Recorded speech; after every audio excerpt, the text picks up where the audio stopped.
아마도 우리 지난 세기 기독교 역사에서 평신도로서 우리 기독교 신앙에 가장 큰 영향력을 끼쳤던 사람, 전 세계적으로 어떤 사람이 있을까? 저희들이 보면요, 그 가운데 영국의 C.S. 루이스라고 하는 분이 결코 빠지지 않을 거예요. 저도 설교할 때 아마 제가 가장 많이 인용하는 분 중에 하나가 이분일 거예요. C.S. 루이스. 원래 그분이 영국의 옥스퍼드의 교수였어요. 인문학 교수였는데 원래 이분이 예수 믿지 않았어요. 이분은 정확하게 얘기하면 불가지론자였습니다. 불가지론. 이 말은 뭔가 하면요, 하나님이 계시는 건 믿어요.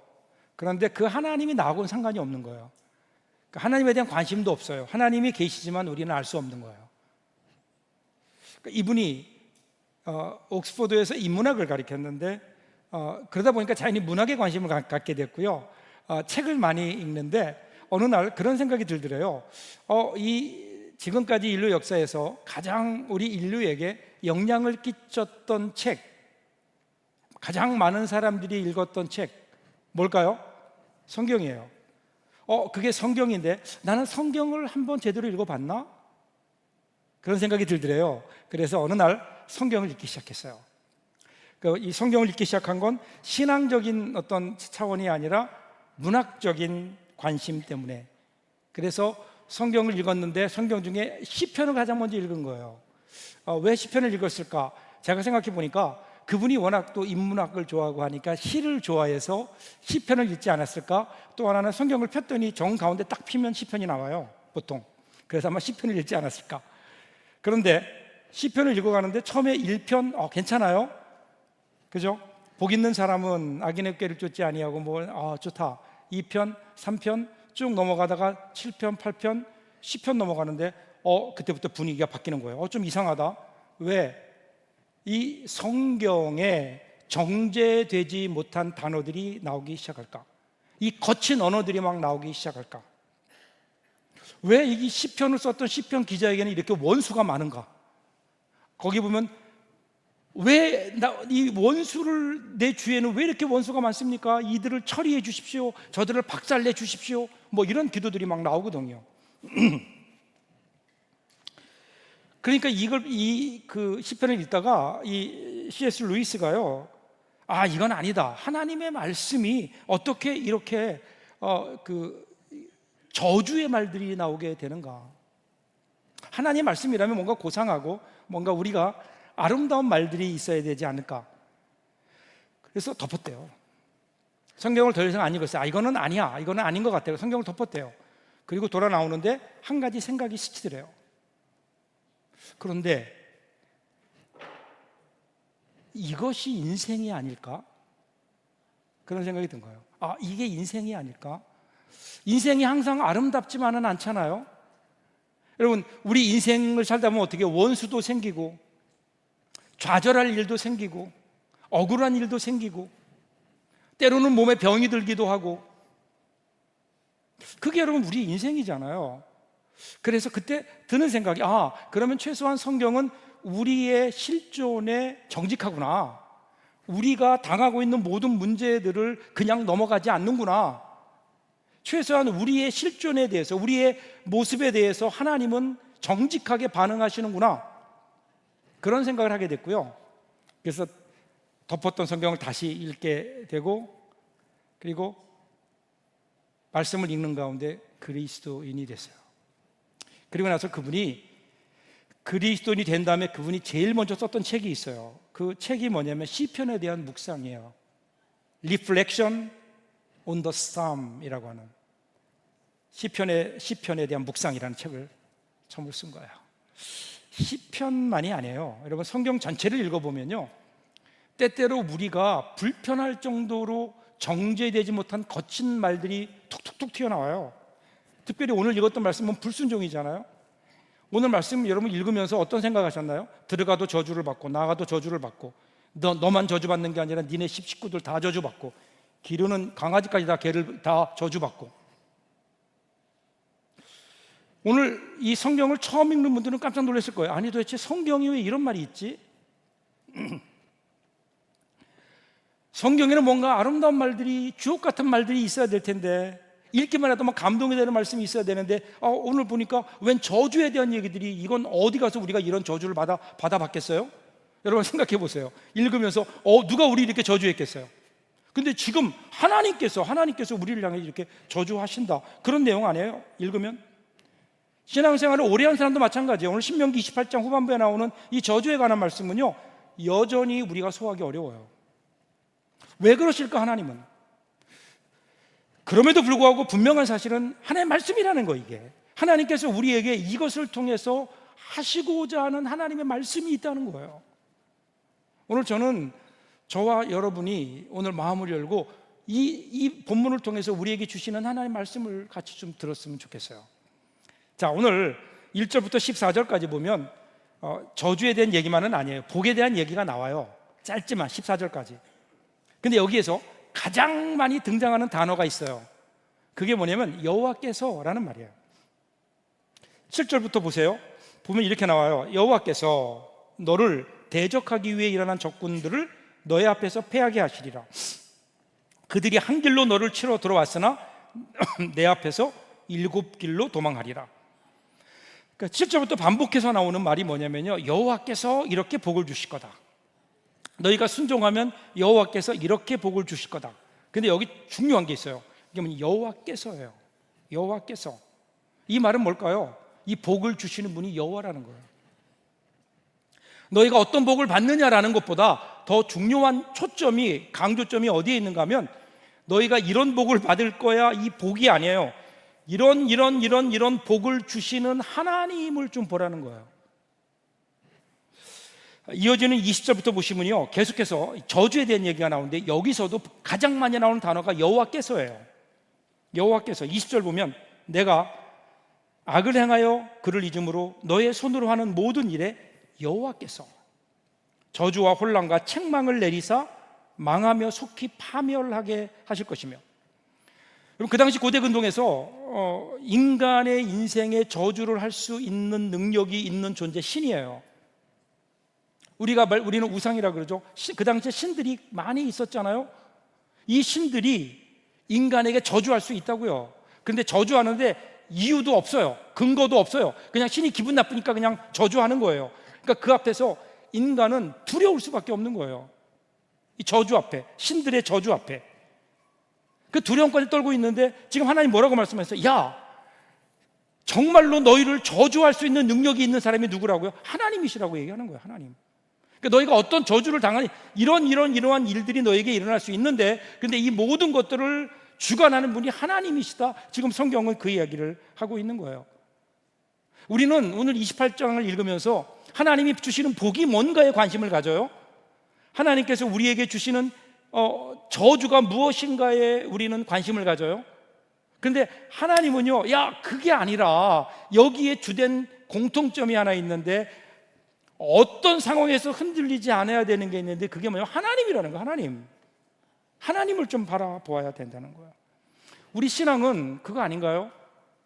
하나님이 우리에게 어떤 복을 주시는가? 하나님 주시는 복에 관심 있는 게 아니라, 하나님이 우리에게 어떤 화를 주시는가? 여기에 관심 있는 게 아니라, 그렇게 복도 주시고 때로는 화도 주시는 그 하나님에 대한 관심. 그러면 신앙은 여기에 있다고요. 환경이 아니라 하나님. 저희 아이가 이면지 오빠, 이면우가 어렸을 때예요. 그러니까 우리 아이가 어렸을 때니까 말을 바꾸면 제가 젊었을 때, 제가 여러분 나이 때 그때 목회를 되게 일찍 시작했거든요. 그런데 한 번은 플로리다의 올랜도에 있는 어느 후배 목사가 저를 부흥의 강사로 초청을 해서 처음 가는 거예요. 얼마나 열심히 준비하고 가서 하는데, 제가 이제 부흥회 가려고 나오는데 그 현우가 어릴 때인데 저를 붙들더니 아빠 어디 가? 그래서 아빠 지금 뭐 집회하러 가 그랬더니 어디로 가는데? 그래서 플로리다에 간다니까. 플로리다 어디로 가? 올랜도에 가지. 아빠 그러면 거기 디즈니 월드 있는데 아니야? 맞지?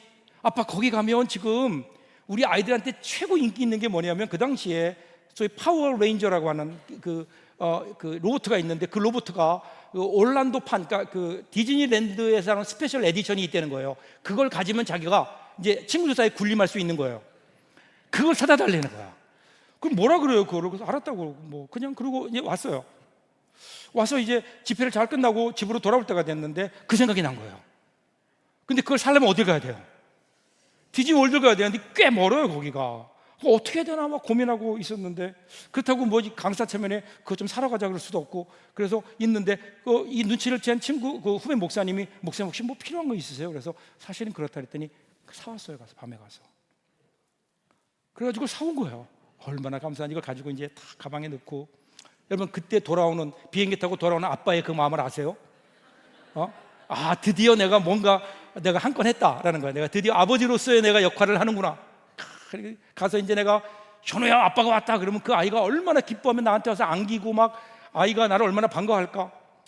그런 마음으로 탁 내 집에 들어가서 문을 탁 열고 들어가서 현우야 그랬더니 방에 있다가 얘가 막 뛰어나오더니 아빠 그래도 뛰어나오더니 제 앞에 딱 서더니 제 손에 들려있는 선물을 탁 낚아채요. 그러더니 지방으로 싹 들어가요. 문을 꽝 닫고 들어가서 노는 거예요. 그때 여러분 그 아빠의 마음을 아십니까? 어릴 적에는 그렇죠. 이렇게 아빠가 주는 선물이 좋은 거예요. 근데 철이 들면 어떻게 될까요? 아빠가 주는 선물보다 이제는 아빠의 그 마음이 이해가 되기 시작하잖아요. 그럼 그게 신앙의 성숙이 아닐까요? 오늘 우리도 마찬가지인 것 같아요. 언제부턴지 우리는 하나님이 우리에게 뭘 주시나? 하나님이 나에게 복을 주시나? 아니면 화를 주시나? 여기에만 관심을 갖고 있는데 그게 아니라 우리에게 때로는 복을, 때로는 화를 주시지만 변함없는 마음으로 우리를 바라보시고 그리고 우리를 사랑하시는 그 하나님의 사랑이 우리 마음속에 느껴질 때, 그때 우리 신앙이 좀 더 성숙한 것 아닐까요? 여러분 지금 뭘 보고 계십니까? 근데 그럼에도 불구하고 우리는 자꾸만 복으로 가요. 그럴 수밖에 없어요. 복과 저주로 가요. 왜 그런 줄 아세요? 그게 우리 인생의 질을 결정하는 것처럼 보여요. 복이 있으면 우리가 편하잖아요. 우리 가운데 저주가 있으면 우리 삶이 힘들잖아요. 그래서 사람들은요, 인생을 보니까 복 받은 사람이 있고 그리고 저주 받은 사람이 있더라는 거예요. 그러면 어떻게 해야 복을 받고 살겠는가? 어떻게 하면 저주를 피하겠는가? 이것들을 사람들이 생각하기 시작한 거예요. 그러면서 그 사람들은 그 기준을 자기에게 둬요. 내가 잘하면, 내가 복 받을 만하면 복을 받고 내가 잘못하면 내가 저주를 받는다, 이렇게 생각하기 시작한 거예요. 이것은요, 종교를 떠나서 모든 사람들이 가지고 있는 공통적인 어떤 사고 구조예요.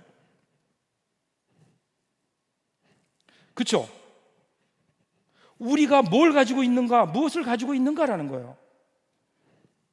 그러면서 나에게서 그 근거를 찾아요. 근데 여러분, 성경은 한 번도 우리가 근거가 되어서 복을 주시는 게 아니에요. 우리가 잘하면 복을 주시고 우리가 잘못하면 화를 주시고, 하나님이 그런 분이라고 성경은 한 번도 얘기하지 않아요. 오늘 읽은 본문은 우리가 잘못 읽으면 그렇게 읽지만, 그러나 좀 더 세밀하게 읽으면 하나님은 그런 하나님이 아니에요. 만일에 하나님이 우리가 잘못하면 오늘 본문에 나오는 이러한 저주들을 우리한테 내리시는 하나님이면 여기 이렇게 나와 있을 사람 아무도 없을걸요? 뭔가 다 어디 누워있거나 그러죠? 왜냐하면요, 복의 근거는 하나님께 있지 우리에게 있지 않아요. 성경을 보세요. 하나님께서 인간을 창조하셨어요. 그 다음에 인간을 창조하신 다음에 하나님이 제일 먼저 하신 일이 뭔지 아세요? 인간에게 복을 주셨어요. 그냥 주셨다고요. 여러분, 그때 아담과 하와가 뭐 했어요? 나와서 뭐 예배를 드렸어요? 11조를 했어요? 아니면 뭐 교회 대청소를 했어요? 아무것도 안 했어요. 그냥 있던 거예요. 그냥 하나님 만드시니까 있었다고요. 그런데 하나님은 그 자체가 너무 좋으신 거예요. 그래서 하나님께서 그에게 복을 주시며. 이게 무슨 말일까요? 여러분, 복은요, 복과 화는 우리에게 달려있지 않아요. 내가 잘하면 복 받는 거 아니에요. 내가 못하면 하나님이 우리에게 뭐 무슨 저주를 내리시는 거 아니라고요. 오늘 이 본문의 내용이 그래요. 모든 복은 하나님께서 우리에게 주시는 거예요. 하나님의 은혜의 원리를 따라 우리에게 주시는 거라고요. 자, 이런 면에서 저주도 마찬가지예요. 15절부터 한번 보세요. 같이 한번 읽어볼게요. 오늘 아까 읽지 못했는데 한번 읽으면 여러분들도 한번 섬뜩할 거예요. 15절부터 같이 한번 읽겠습니다. 내가 만일 내 하나님 여호와의 말씀을 순종하지 아니하여 너에게 명령하는 그의 모든 명령과 규례를 지켜 행하지 아니하면 이 모든 저주가 너에게 임하며 너에게 이를 것이니 내가 성읍에서도 저주를 받으며 들에서도 저주를 받을 것이요 또 내 광주리와 저주를 받을 것이요 너의 몸의 소생과 내 토지의 소산과 내 소와 양의 새끼가 저주를 받을 것이며 내가 들어와도 저주를 받고 나가도 저주를 받으리라. 그러면 이 말씀, 누가 이 저주를 좋아하겠냐고요. 저주는 어떻게 해서라도 피하고 싶은 것이 인간의 본성 아니에요? 어떻게든 피하고 싶은 거예요. 여러분, 저주라면 어떻게든 피하고 싶어 하는 게 인간의 본성이에요. 그러니까 창세기 특별히 28장에 오늘 계속해서 나오고 있는 이러한 무섭다 못해 소름 끼치게 만드는 게 저주예요. 그 뒤에 오늘 다 읽지 않지만 뒤에 가서 한번 읽어보세요. 얼마나 어마무시한 내용들이 나오는지. 그러다 보니까 사람들은요, 복은 받아야 되고 저주는 어떻게 밀어내야 되는 것으로 생각을 해요. 저주는 나한테 오면 안 되는 거예요. 그러니까 어떻게 될까요? 저주를 피해야 돼요. 저주를 피하려면 어떻게 돼요? 오늘 말씀을 읽어보면 그냥 말씀을 피상적으로 읽으면 어떤 거예요? 우리가 하나님의 말씀에 불순종할 때 이런 저주가 임한다는 거예요. 그러니까 우리가 내리는 결론은 뭐예요? 그러니까 순종하자는 거예요. 순종하자. 그럼 뭐에 순종해요 도대체? 말씀에 순종하며 산다는 게 도대체 뭐냐고요? 어떻게 해야지 우리가 마음의 말씀에 순종하는 거예요?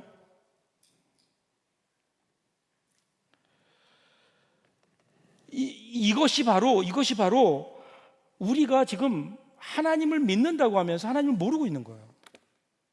자, 말씀에 순종하는 게 도대체 뭘까? 그냥 우리는 솔직히 얘기하면 우리는 하나님 말씀에 순종하는 게 뭔가에 관심이 있지 않아요. 다만 이 저주로부터 피하고 싶은 거라고요. 그러니까 하나님 말씀에 순종해야 되겠다 이렇게 생각하는 거예요, 그냥. 그런데 어떻게 우리가 순종하며 살아요? 어떻게든 우리가 복을 받아야 되겠는데 복을 받으려면 순종해야 된다니까 무조건 순종하고 싶은 거예요. 근데 뭐가 순종하는 거냐고요. 이게 우리에게 있는 딜레마예요. 그러니까 우리는 하나님을 모르는 거예요. 하나님을 모르는데 무슨 순종을 해요? 하나님을 모르는데. 자, 오늘 우리가 다 읽지 않았지만은요, 집에 가셔서 제발 15절부터 68절까지 한번 읽어보세요. 정독을 해보세요. 이게 보통 일이 아니에요. 근데 우리가 이걸 읽으면서 우리는요, 왜 이거를 심각하게 받아들이지 않는가 하면 내 이야기로 받아들이지 않는 거예요. 나와는 상관없는 다른 사람의 이야기라고요? 과연 그럴까요? 오늘 이 저주가 누구에게 내려요? 순종하지 않는 사람에게 내려요. 그럼 우리가 누구예요? 여러분 순종하고 사세요? 하나님 말씀에? 그렇지 않을걸요? 여러분은 모르겠지만 저는 분명히 아니에요. 제가 알아요. 하나님 말씀에 별로 순종하지 못했어요. 그러면 결과는 뭐예요? 이런 일들이 나에게 일어날 수 있다는 거예요.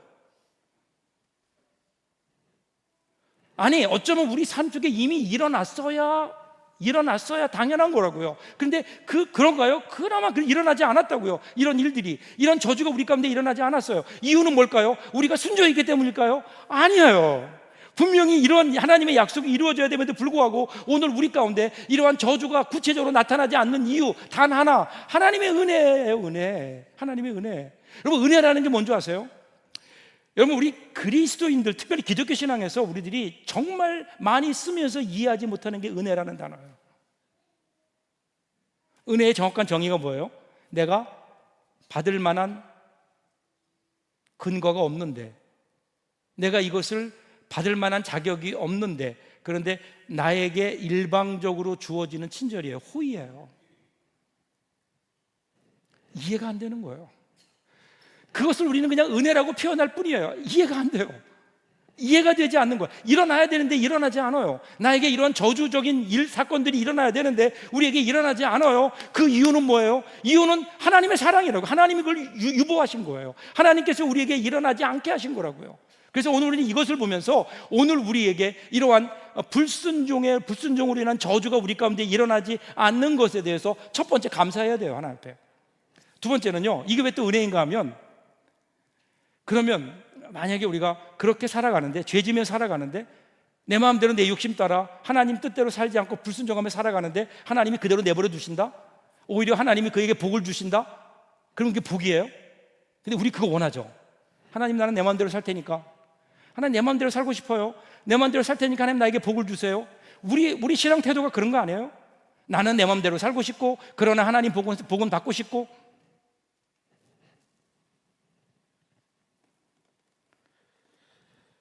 오늘 우리가 그런 생각하고 있잖아요. 그런 생각을 하고 있잖아요. 그런데 성경은 우리에게 그렇게 얘기해요. 이런 의미에서 한번 보세요. 우리가 우리의 삶이 하나님 뜻대로 살지 않는데, 아무런 일이 일어나지 않는다, 이런 저주가 일어나지 않는다, 그러면 그렇게 살다 보면 그 끝은 뭘까요? 한번 생각해 보세요. 끝이 정말 복일까요? 그렇지 않을걸요? 하나님께서 우리에게 때때로 모든 우리에게 일어나는 모든 고난이 하나님이 주신 저주라는 게 아니에요. 그런데 우리 삶 속에 이러한 일들이 일어날 때 그러한 일들을 통해서 하나님께서는 우리에게 말씀하시는 거 아닐까요? 우리가 불순종할 때 하나님께서 우리의 길을 가로막고 우리랑 그 길을 가지 못하도록, 때로는 하나님께서 우리가 원하지 않는 일들을 우리 가운데 일어나게 하셔서 우리를 돌아보게 하시고 우리를 다시 한번 하나님께로 돌이키시려는 하나님의 그 사랑, 그 은혜의 또 다른 표현이 여러분 저주일 수 있다는 거예요. 하나님은 우리에게 그냥 고난을 주시기 위해서 고난을 주시는 게 아니잖아요. 고난을 통해서 하나님 우리가 깨닫기를 원하세요. 그래서 여러분, 성경에 나오는 고난, 그다음 성경에 나오는 이 복과 저주는요, 하나예요. 한 단어예요. 이 세상에서는 복과 저주는 절대로 양립할 수 없어요. 하나가 될 수 없어요. 한 자리에 모일 수 없어요. 복은 복이고, 그리고 저주는 저주예요. 근데 성경에서는요, 복이 저주가 돼요. 저주가 복이 돼요. 예수님께서 말씀하셨죠. 마태복음 5장 10절 11절 보세요. 의를 위하여 핍박을 받는 자는 복이 있나니 천국이 저희 것임이라. 나를 인하여 너희를 욕하고 핍박하고 거짓으로 너희를 거슬러 모든 악한 말을 할 때는 너희에게 복이 있나니. 고난이 나와요, 핍박이 나와요. 근데 그게 복이래요. 이게 여러분 예수님 말씀 아니에요? 8가지 복이 전부 이런 거 아니에요? 우리가 볼 때는 그게 절대로 복이 될 수가 없어요. 고난이에요, 저주일 수 있어요. 그런데 그게 복이 있대요. 어떻게 가능할까요? 여러분, 어떤 사람이요, 예를 들어 어떤 사람이 병이 들었어요. 사람들은 그걸 보면서 어떻게 할까? 저 사람은 무슨 죄를 지었기에 뭐 그럴까, 뭐 이런 생각 속으로 뭐 하는 사람도 있을 거예요. 스스로 고난이라고 생각하고 저주받았다고 생각할 수 있어요. 그런데 이 사람이 어느 날 몸에 병이 왔어요. 그래서 자기를 돌아보며 기도하는 가운데, 내가 지금까지 잘못 살았구나, 이 세상에 지금까지 내가 추구했던 것이 아무것도 아니구나, 돈도 명예도 나에게 그다지 그렇게 아주 중요한 가치가 아니었구나, 그것 때문에 사는 게 아니구나, 하나님 나라가 있구나, 하나님의 은혜가 아니면 날 살 수 없구나, 이것을 깨닫게 되고, 그리고 눈을 들어서 하나님 나라를 바라볼 수 있게 되었다면, 여러분, 이게 복이에요, 아니면 저주예요? 그가 당한 질병이 이게 복이에요, 저주예요? 질병 자체가 복이라는 게 아니에요. 질병을 통해서 영원한 하나님 나라의 눈을 떴다면 여러분, 이것은 진정한 복이 아닐까요? 그래서 여러분, 저주도, 우리가 볼 때 저주도 하나님의 은혜라는 거예요. 자, 우리가 너무 이 하나님을 모르고 있다고요. 그러면서 우리는 그냥 하나님께 순종하겠다고 해요. 그 이유는 내가 복을 받아야 되니까, 이 저주를 피해야 되니까. 그래서 어떻게 해요? 하나님께 순종하자. 그래서 우리가 하는 게 뭐예요? 11조 드려요, 주일 성수해요, 교회를 위해서 여러 가지 봉사도 해요, 구제도 해요. 그리고 나서 우리는 어떻게 해요? 내가 하나님께 순종했다고요? 그러니까 하나님 나에게 복을 달라고요? 여러분, 이렇게 따지면 이 세상에서 가장 복을 많이 받아야 될 사람이 바리새인 서기관이에요. 우리보다 훨씬 잘 지켰어요. 주일 성수 정확하게 했고요, 10분의 1 정확하게 드렸고요, 율법에서 정하는 바를 그들은 정확하게 지켰다고요. 그런데 하나님께서, 예수님께서 그들을 책망하셨잖아요. 하나님이 누구인지를 모르는 거예요. 하나님의 마음을 몰라요. 하나님의 뜻을 몰라요. 그냥 하나님께 순종해야 된다라고 하는 것은 그저 단순히 우리가 복을 받기 위해서, 이런 저주를 피하기 위해서 우리는 그냥 하나님께 순종해야 된다고 생각하는 거예요. 그런데 여러분, 정직하게 얘기하면요, 내가 하나님께 순종해야 되겠다라고 생각하는 그것은 하나님에 대한 도전이에요. 하나님께 대한 도전이라고요. 하나님께 순종하지 못해서 저주를 받아야 된다면 내가 까짓거 내가 하나님 앞에 순종해서 하나님이 나에게 내리는 저주를 내가 막아보지, 뭐 이런 어떤 교만한 마음이 그 마음속에 숨어 있는 거라고요. 교만이에요. 말씀은 그런 게 아니에요. 말씀은 우리에게 율법으로 다가와요. 율법은 뭐죠? 지킬 것을 요구해요. 근데 우리 가운데, 우리 인간 가운데 율법을 지킨 사람이 있나? 율법에 순종한 사람이 있나요? 율법의 결과는 뭔지 아세요? 율법의 결과는 죽음이에요. 죽음이에요.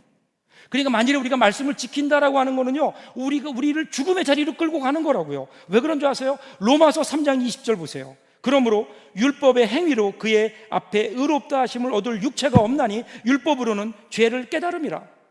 우리에게는 율법을 지킬 능력이 있는 게 아니에요. 하나님이 우리에게 율법을 주신 이유, 하나님 말씀을 주신 이유는 이거를 잘 지켜서 네가 80점이 넘으면 내가 복을 주겠다, 이런 의미가 아니에요.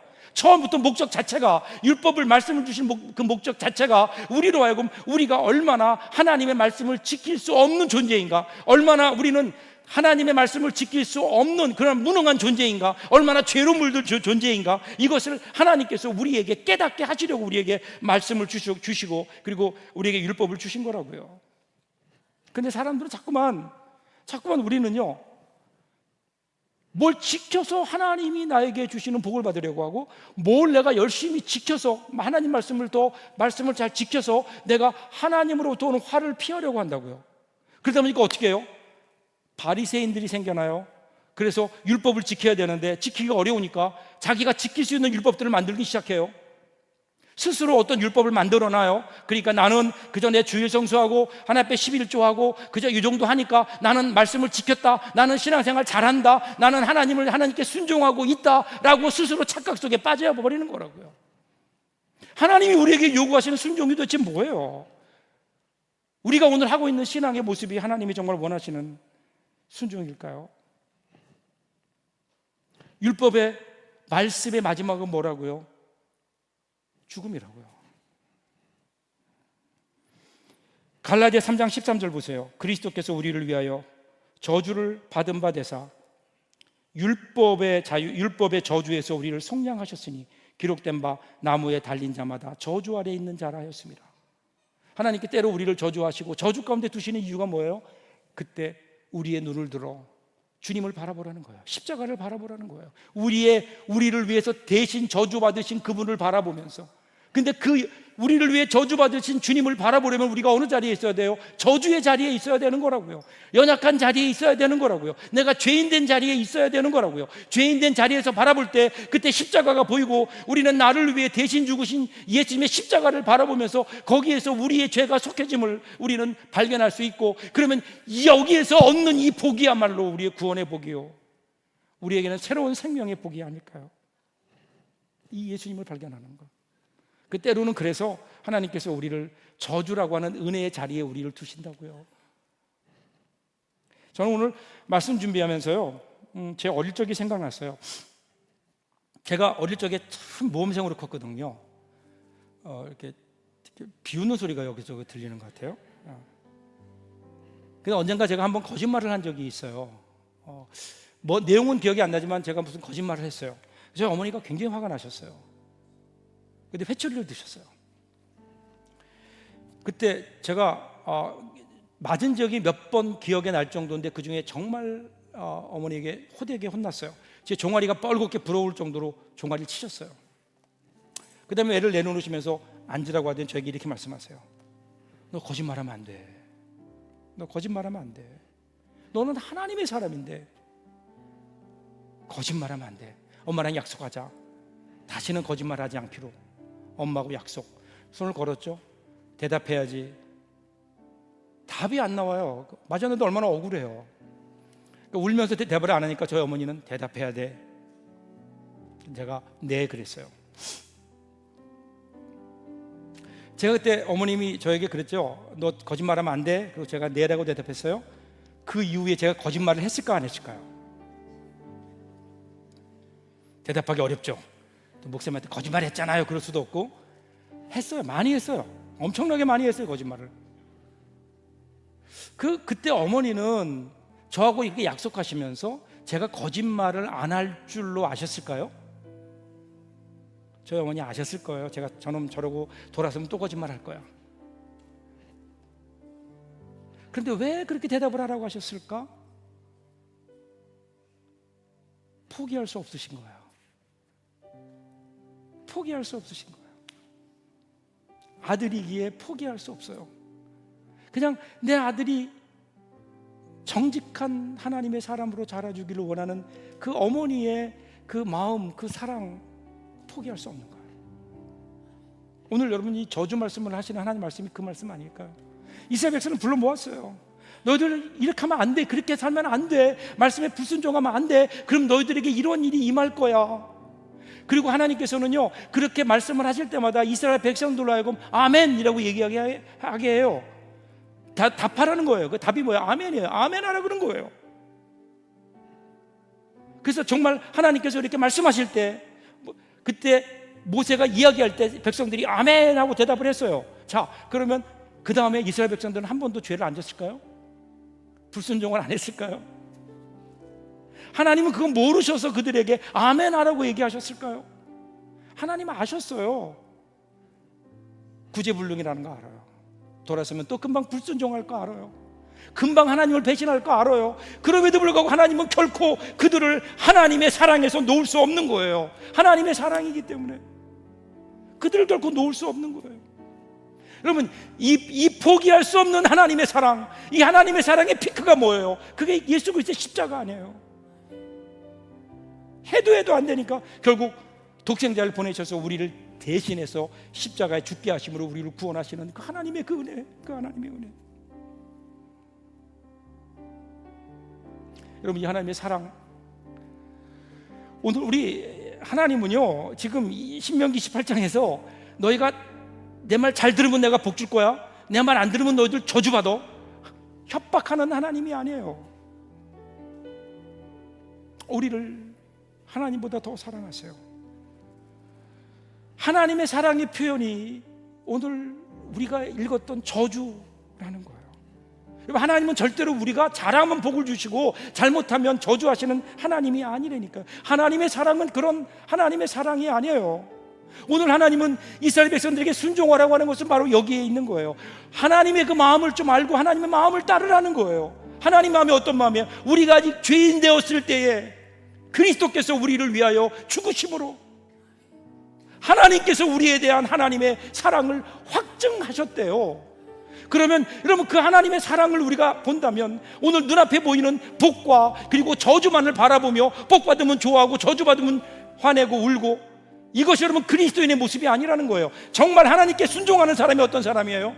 복이 있든 내 앞에 화와 같은 저주와 같은 상황이 내 앞에 펼쳐지든 그럼에도 불구하고 결코 나를 포기하지 아니하시고 나를 붙들어 주시고 나를 끊을 수 없는 사랑으로 사랑하시는 하나님의 놀라운 은혜가 나에게 있기에 하나님, 나는 오늘도 이 모든 것을 이겨내며 살 수 있습니다.